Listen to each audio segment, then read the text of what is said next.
ትልቅ የሆነ በፈለግነው በኩል ቀደን ልንገባበት የምንችል ድንበር አለ በሱዳን በምስራቅ በኩል ያሉ የተወሰኑ አካሎች ከኢትዮጵያ ጋር ነው ያላቸው ተአማኒነት ለኢትዮጵያ ነው ያላቸው ፍቅር እኛ ምን ፈልገው ይላል ይህንን ድንበር ሰብረው በመሪነት ደረጃ በጌታ ስም ሊሰው የሚችሉ ወጣቶችን ማፍራት ኢትዮጵያን ልናሸነፍበት የምንችልበት ሌላ አንድ መንገድ እኮ አለ ማሻአላህ الكنيسة المصرية ኢትዮጵያ ክርስቲያን ወይም ደግሞ ቤተ ክርስቲያን الكنيسة الأرثوذكسية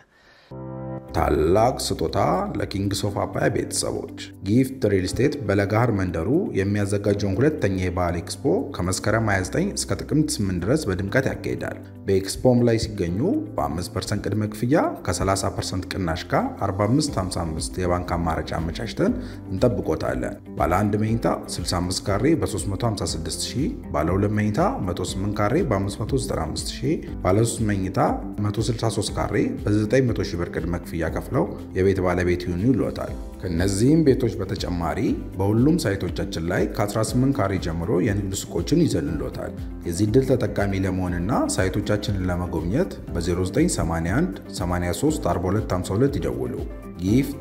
ሪል ስቴት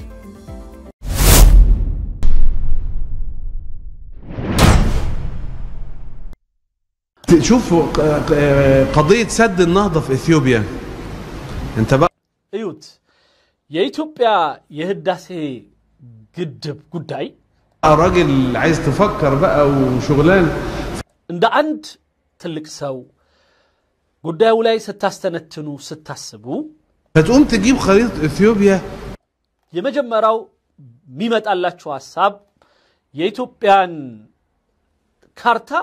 ፊት ለፊት አምጥታችሁ ማየት ነው እቺ ሀገር ብለን እንዴት እናግኛት እንዴት እናጥቃት ነው ጉዳዩ تقول الله أكبر ከዛ ምን ትላለህ እንግዲህ ልክ ኢትዮጵያን መዋጋት ሃይማኖታዊ ጽድቅ ይመስል አላሁ አክበር በጣም ትልቅ ድል ተገኘ ኢትዮጵያን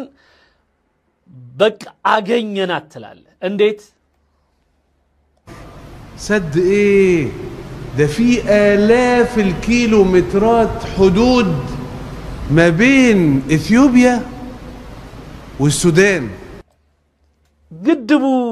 ምን ጥቅም ያገኛል በቃ አለቀለት ለምን ቢባል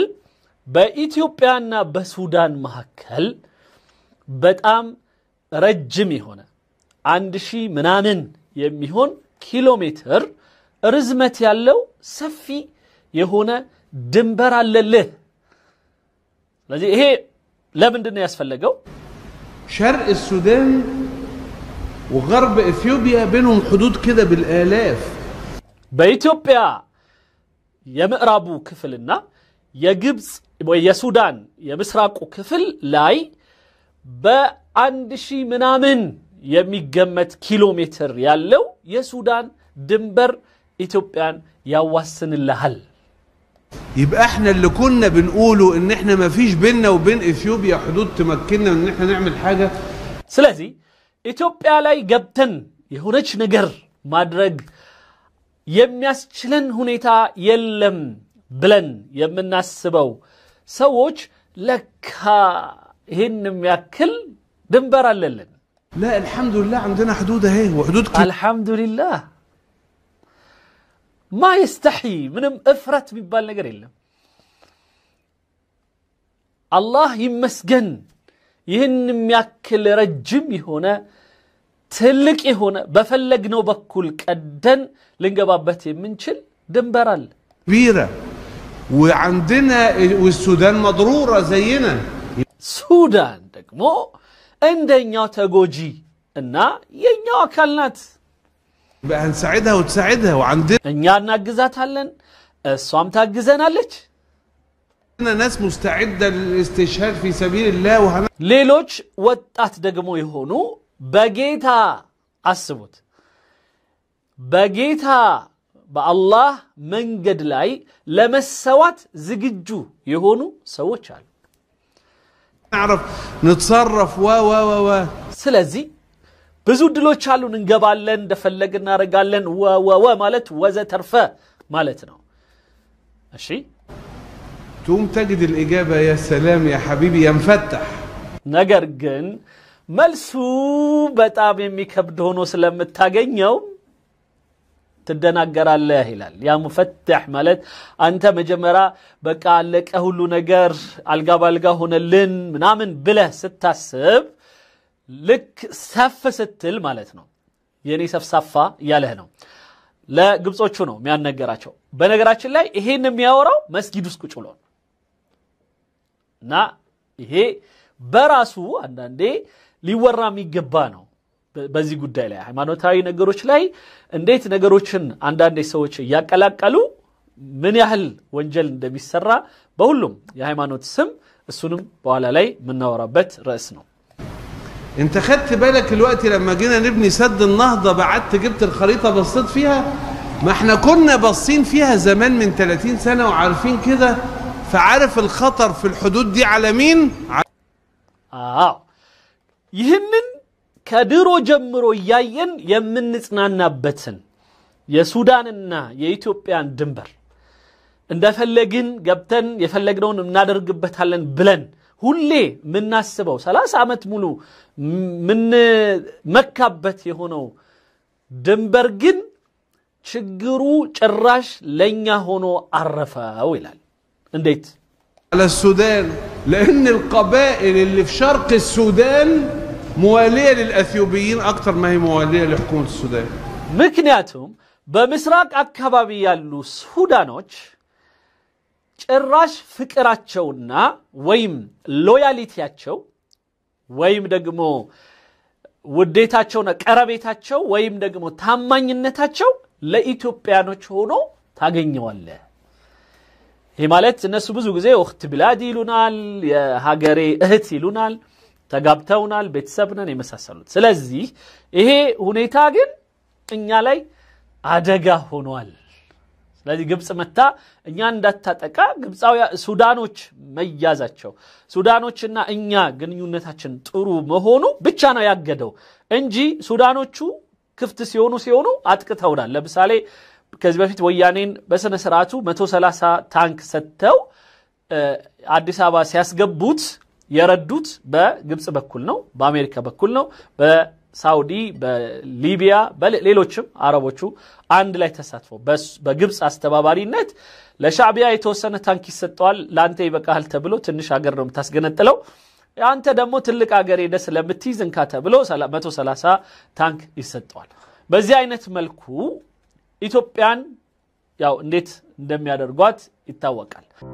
ታላቅ ስጦታ ለኪንግስ ኦፍ አባያ ቤተሰቦች ጊፍት ሪል ስቴት በለጋር መንደሩ የሚያዘጋጀውን ሁለተኛ የባህል ኤክስፖ ከመስከረም 29 እስከ ጥቅምት 8 ድረስ በድምቀት ያካሂዳል። በኤክስፖም ላይ ሲገኙ በ5% ቅድመ ክፍያ ከ30% ቅናሽ ጋር 4555 የባንክ አማራጭ አመቻችተን እንጠብቆታለን። ባለ 1 መኝታ 65 ካሬ በ356000፣ ባለ 2 መኝታ 108 ካሬ በ595000፣ ባለ 3 መኝታ 163 ካሬ በ900000 ብር ቅድመ ክፍያ ከፍለው የቤት ባለቤት ይሁኑ ይሏታል። ከነዚህም ቤቶች በተጨማሪ በሁሉም ሳይቶቻችን ላይ ከ18 ካሬ ጀምሮ የንግድ ሱቆችን ይዘንሎታል። የዚህ ድል ተጠቃሚ ለመሆንና ሳይቶቻችንን ለመጎብኘት በ0981 83 4252 ይደውሉ። ጊፍት ሪል ስቴት። ለማንኛውም እንስማው። ازاي يا جماعه يقول لك اصل من 5 سنين حصل كذا ومن 10 سنين حصل كذا، طبعا مش بالكامل انما نسبيا يعني. الله ده يبقى اذا هم اللي حضروا الحدود بمشكلات تخلي ስለዚህ ይላል አንዳንዴ ታዲያ በግብጽ በሱዳንና በኢትዮጵያ መካከል በዚህ ጊዜ አድርገነው ተሳክቶልናል ትላለህ። ምክንያቱም አሁን የጠቀስኩት አይነት ኤርትራን ማስገንጠል ተሳክቷል፣ ወያኔን ኢትዮጵያ ውስጥ ማስገባት ተሳክቷል፣ አዲስ አበባ ድረስ እንዲደርሱ በማድረግ ረገድ ማለት የትግሉ አቅጣጫ ሁኔታው ልክ ነበር ወይ መንግስቱ ኃይለ ማርያምስ ልክ ነበር ወይ እሱ እንዳለ ሆኖ ማለት ነው። ግን ግብጽ ረድታለች እነዚህ ሰዎች ወደ ስልጣን ለማምጣት ነው። ጥያቄው ይሄ ነው እና የሱዳኑ ማነው ሁሌ እነሱ ሐውልት ሊሰሩለት የቀረበው አልፋቲ ዑርዋ በሐዘኑ እንኳን የሐዘን መግለጫ ሲያፈሱለት የነበሩት የሆነው ሰው ማለት በማንኛውም የአንደኛ የኤርትራ መገንጠል ጉዳይ ላይ ኢንዲፔንደንት ዴይ ተብሎ ወይም የነጻነት ቀን ተብሎ በሚጨፈርበት ወቅት የማይቀር ሰው የትግራይ ግንቦት 20 ምናምን ስብሰባ በተደረገ ቁጥር መቀሌ የማይቀር ሰው ነው ይህ አልፋቲዕ ዑርዋ ያው ሞቷል አላህ ይርሐመው ይህ ሰው እንዴት አድርጎ አገራችንን እንደቀለደባት እየሳቀ ምን ይያላ አጫውቶናል በደንብ አድርጎ ማለት እንዴት አድርጎ እስከ መከላከያ የመኮንኖች ክበብ የሚበላውን ምግብ ሳይቀር በደንብ አድርጎ ነግሮናል ስለዚህ ወንድሞች እህቶች ይሄ ተሳክቷል ታዲያ ምንድነው የምታወሩት ልትል ትችላለህ ካላችሁ አው ግን አሁንም ቢሆን በሱዳን በምስራቅ በኩል ያሉ የተወሰኑ አካሎች ከኢትዮጵያ ጋር ነው ያላቸው ተአማኒነት ለኢትዮጵያ ነው ያላቸው ፍቅር الناس تحب الناحيه الثانيه بتاعت اثيوبيا የኢትዮጵያን አካባቢ ነው የሚወዱት የዛን ክልል ነው የሚወዱት ያንተን ሐሳብ አይደለም بحيث ان السودان بيقول لك انا مش عايز اواجه اثيوبيا قوي لاحسن تعمل لي مشكلات يبقى مش انت اللي هتستخدم الحدود في انك تعدل الموضوع ስለዚህ ሱዳን እኔ በፍጹም እናንተ ይሄንን አንድ አደጋ ለማድረስ ኢትዮጵያ ላይ የምትጠቀሙትን ነገር አልፈቅድም ትላለች እና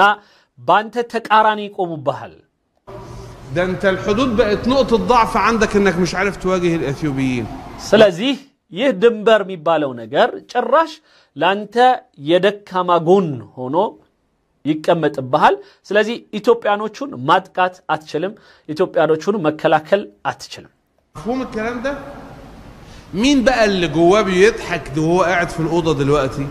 ታዲያ ይህንን አይነት የድንበር ከለላ አድርጎ ሰዎቹን አሰባጥሮ በዚህ መልኩ ገሌ እንዲያፈቅር ገሌ ከገሌ ጋር እንዲሆን አድርጎ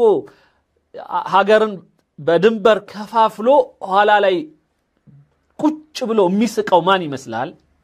ضابط المخابرات الامريكي የአሜሪካው ሰላይ ነው አሜሪካ እንግሊዝ ምናም ይባሉት ኢትዮጵያን ሶማሊያን ምናምን ለመግዛት ባደረጓቸው ጥረቶች ከዛ ድንበር ደግሞ ሲያሰምሩ ሆን ብለው ከዚህ በኩል የተወሰነ ህዝብ ወደዚህ ምናምን የሚያደርጉበት ዋና አላማው በዚህ ድንበር አካባቢ ላይ እነሱ የፈለጉት አካሄድ እንዲደረግ የሚል ነው የሱ ሳቤ ነው ልክ ሊሆን ይችላል ላይሆን ይችላል ليه لانه ቁጭ ብሎ እያለ ይስቅብሃል يا انجليزو امريكانو هو عرف يدير الغنم دول اللي هو احنا يعني حاشانا ذلك يا رب لا والله يطبقنا اኛ ፍየሎች ነን የነሱ የአሜሪካን የእንግሊዞች ምናም ፍየሎች ነን እንዴት እንደሚጠብቁን ያቃሉ ድንበሩን እንዳናልፍ እንዴት እንደምንቀመጥ የበሳሰሉት እነሱ ያቃሉና ከሩቆ ነው ያግዱናል እንደፈለጉ ማለት قاعد يدير الغنم دول من 20 ومن 30 سنة وهم مش واخدين بالهم هو كل ما في الأمر مثلا إن مثلا الحزب ده بيحارب الحزب ده بيخش انتخابات ضد الحزب ده ታዲያ እኛ ይላል እነሱ በሰሩት ፖለቲካ ውስጥ ቁጭ ብለን አንዳችንን እየወጋን ይሄ ለኛም ትምርት ነው የሆነው ፓርቲ ወታደር ምናምን አዘጋጅቶ ወይም የሆነው ክልል የራሱ ወታደሮች አዘጋጅቶ ጥይት ይዞ ሚሊሻ ብሎ ጂኒ ብሎ ይነሳና አንዱን እየወጋ ይኖራል እነሱ እዛ ቁጭ ብለው ያዩሃል የሚፈልጉትን ያስገባሉ የሚፈልጉትን ያስወጣሉ በዚህ አይነት መልኩ ይቀልዱባል بيعمل صحيفه فيرفضوها له فيرفع قضيه فالتصريح يطلع አንዱ መግለጫ ያወጣል የራሱ ይመስለዋል ያኛው ይቃወመዋል በቃ የራሳቸው ይመስላቸዋል ይላል ፖለቲካው ግን ሌላ ቦታ ነው የሚሰራው ግን እነሱ የራሳቸው እየመሰላቸው ብቻ ያስተናግዱታል ይላል بيتخانقوا جوه نفسهم انما التفكير الكلي لا الناس دول افريقيا كلها تحت السيطره واسيا تحت السيطره بالفلوس بالجانب البشري بغيره ነገር ግን ይሄንን ሁሉ የጦርነት ሂደት የሚመሩት ከውጭ ያሉ ሌሎች አካሎች እገሌ ስልጣን መያዝ ያስፈልገው ብር ይሰጣዋል ጥይት ይሰጣዋል እገሌ ስልጣን ላይ መቆየት ካለበት የሆነ ነገር ድጋፍ ይሰጣዋል ከሌለበት ይነጠቃል እየተደረገ እነሱ ፖለቲካዎቹን ይሰሩታል حتى فيما يتصل. أنا بس بقول لكم الكلام ده لأن أنا وإخواني القدامى عارفين الكلام ده. إحنا بنحط هدف دايما، أنا بديش دروس ما بلقيش محاضرات. أنا ይህን ነገር በጣም ብዙ ጊዜ ነው ማቀው የኔም ታላቆች ወይም በጉዳዩ ላይ በደንብ ነው ምናወራበት ይሄን ጉዳይ እንረዳዋለን በደንብ لطلبة علم. احنا عايزين نصنع ائمه. انا ما احبش يعني ادرس لحد عايز يبقى، لا انا اريده ان يكون اماما. ግን ይህን አይነት አስተምሮቶች ይህን አይነት ነገሮች ማሳውቃችሁ ይላቸዋል ከኛ ውስጥ ዕውቀት ብቻ ወስዶ ትምርት ብቻ ተምሮ በቃ ወቃ ምናምን የሚባል ሊቅ ለመፍጠር አይደለም። ይልቁንስ ይህንን የሚጋፈጥ አሁን የሚላቸውን ድንበሩን ምኑን ጥሶ ኢትዮጵያን ሚዮጋ የሚያደርግ መሪ ነው የምንፈልገው። ኦኬ جعلناهم ائمه لما وجعلناهم ائمه يهدون ቁርአን ነው የሚጠቅሰው። አሁን ደግሞ በጣም የሚያሳዝን አንዳንዴ ለፖለቲካ ወይም ለአስተምሮቱ ትክክል ሆኖ ከቁርአኑ እንደ ማስረጃ ቢጠቅስ ምንም ችግር የለውም። ግን የሰው ድንበር አልፎ ንጹሃንን ለመውጋት ያውም ናይልን የመሰለ ጣፋጭ ውሃ ጥቁር አባይን የሚመስል የሚሰጡት የሆነ ሰውን ሌላው ቀርቶ ምንም ሃይማኖት ይኑራቸው ሃይማኖትም አይኑራቸው ነገር ግን ምንም አይነት ትንኮሳ ያላደረጉበትን የራሳቸውን ውሃ ገድበው ኤሌክትሪክ ፈጥረው ኤሌክትሪክ በሚፈጥረው ጊዜ ደግሞ የሚወጣውን ውሃ ለዛ አካል ያስተላልፉለት የተፈጥሮ የጂኦግራፊው ተፈጥሮ ራሱ የማይፈቅድ የሆነ ኢትዮጵያ በጣም ከፍታ ላይ ያለች ውሃ ምንም ቢሆን ተንደርድሮ ወርታች ይወርዳል እንጂ የፈለግነውን ያህል ግድብ ብንሰራ ገድበል እናስቀረው አንችልም። እንደዛ አይነት በጣም በእውቀት ሊታወቁ የሚችሉ የሌሎች ሀገራትም ተሞክሮች የሚያሳዩት ያንኑ አይነት ሆኖ መረዳዳት ያለባቸው ሆኖ ሳለ ግን ይህንን እንደ በደል የውሸት በደልተኛ ወይም ተበዳይ ሆኖ ቀርቦ በዚህ አይነት መልኩ ለማጥቃት በሚደረገው ነገር ውስጥ የጌታን የቁርአንን አንቀጽ መጥቀስ በጣም ይከብዳል። በጣም دون بأمرنا لما عملوا كذا لما صبروا وكانوا بآياتنا يوقنون ያው የቁርአን አንቀጾች ናቸው እነዚህ እኛ ምን ፈልገው ይላል ይህንን ድንበር ሰብረው በመሪነት ደረጃ በጌታ ስም ሊሰው የሚችሉ ወጣቶችን ማፍራት እና ቺን ኢትዮጵያን ሥርዓት ማስያዝ ይሄ ነው ኮንክሉዥኑ አጠቃላይ አካሄዱ ማለት ነው። احنا عايزين ده. فبالتالي اللي بيحصل ايه بقى انك تيجي تقول طب والله برضو انا في نقطه سد النهضه ده بس زي ما بقول لك كده على الماشي አሁንም እንደው በገረፍ አንድ ነገር ልበላችሁና ይህ ህዳሴ ግድብ የሚባለው ነገር ሰድ النهضه ان طب يا جماعه فيما يتصل بسد النهضه دول ما هو احنا برضو في عندنا جانب قوه ሌላ ኃይል እኮ አለን ማለት ሌላ ኢትዮጵያን ልናሸንፍበት የምንችልበት ሌላ አንድ መንገድ እኮ አለ። ما شاء الله الكنيسه المصريه يا إثيوبيا كريستيان ويم دقمو بيت كريستيان الكنيسة الأرثوذكسية هي هايمانوت ساينوره سيكر إننا مره ساينوره سيكر عندي بس لبناو عندي بكريستيناو بهولم تتكمه كيتم أمشو دوكيتو فتشو أنت بتفلقه هودينو دنيتشنو بتفلق سلازي إيه سوياون هايمانوت هنجي مثلنا ሚያወራው መስጊድ ውስጥ ነው የሰበሰባቸው ሰዎች የመስጊድ ሰዎች ናቸው ሚለፈልፈው የቁርአን አንቀጽ ሁሉ እየተጠቀሰ ነው የሚያወራው። ስለዚህ ማንንም ሰው ይታለላል ወንድሞች እህቶች። ለዚህ ነው የለብ ትምህርት ብቻ ወስደን ሃይማኖተኞች ነን ማለት አይቻልም። ትንሽ ጠለቅ ብለን እንማር ጠለቅ ብለን ለማወቅ እንሞክር ወይም ጠለቅ ብለው ካወቁት ሰዎች ጋር በደንብ እንጠጋ። አለበለዚያ ግን እንደዚህ አይነት ሰዎች አጭበርብረውን ወደ ጦርነት ይከቱናል። እንደዚህ ነው እንዲህ ተፈጠረ እንዲህ ተከለከለ እንዲህ ምናምን ተፈቀደ ከዛ ምን ይሁን እሺ ምን ይደረግ እንዴት ነው ነገሮች የሚሄዱት ምናምን አይታወቅም። ዝም ብሎ ብቻ ግባበት ይላል ተሳደብ ሂደ ወቀስ እከሌን አክፍር እከሌን ምንድነው እንዲበል እከሌን ስደብ በቃ ከዛ በኋላ ይሄ ነገር እየበሰለ ሲመጣ ልክ እንደ ዩጋንዳ በኋላ ምንድነው እንደ ሩዋንዳ ኢቭን አፍንጫ መለካካት ተጀምራለ በቃ እስከዚህ ደረጃ ጽንፈኝነት ይፈጠራል ሀገር ውስጥ እና ሀገር ለመኖሪያ እንዳትመች ይሆናል በእንደነዚህ አይነት ተልካሻ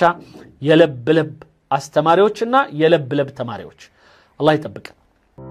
ታላቅ ስጦታ ለኪንግስ ኦፍ አባያ ቤተሰቦች ጊፍት ሪል ስቴት በለጋር መንደሩ የሚያዘጋጀውን ሁለተኛ የበዓል ኤክስፖ ከመስከረም 29 እስከ ጥቅምት 8 ድረስ በድምቀት ያካሂዳል። በኤክስፖም ላይ ሲገኙ በ5% ቅድመ ክፍያ ከ30% ቅናሽ ጋር 4555 የባንክ አማራጭ አመቻችተን እንጠብቆታለን። ባለ 1 መኝታ 65 ካሬ በ356000፣ ባለ 2 መኝታ 108 ካሬ በ595000፣ ባለ 3 መኝታ 163 ካሬ በ900000 ብር ቅድመ ክፍያ ከፍለው የቤት ባለቤት ይሁኑ ይሏታል። ከነዚህም ቤቶች በተጨማሪ በሁሉም ሳይቶቻችን ላይ ከ18 ካሬ ጀምሮ የንግድ ሱቆችን ይዘልሎታል። የዚህ ድል ተጠቃሚ ለመሆንና ሳይቶቻችንን ለመጎብኘት በ0981 83 4252 ይደውሉ።